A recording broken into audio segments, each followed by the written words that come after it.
শুক্রবার জুমাবার দুপুর 12টা থেকে 2টার মধ্যবর্তী সময় একটি দোয়া পড়ুন। আপনি নিজের চোখে ফলাফল দেখবেন, সাথে সাথে ফলাফল দেখবেন।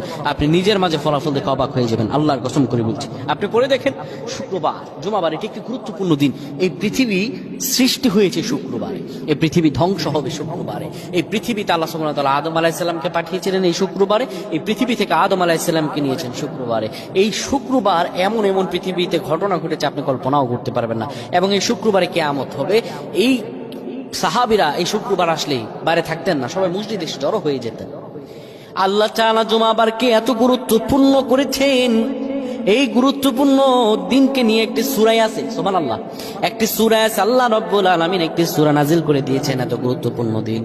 এই দিনটি যখন 12টা বেজে যাবে, আপনি আর কোথাও থাকবেন না, আপনি চলে আসবেন মসজিদে।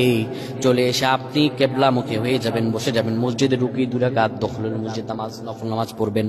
পড়ার পরে আপনি এবার 11 বার দুরূদ পড়বেন, আল্লাহুম্মা সাল্লি ওয়া সাল্লিম আলা নবিয়িনা মুহাম্মদ।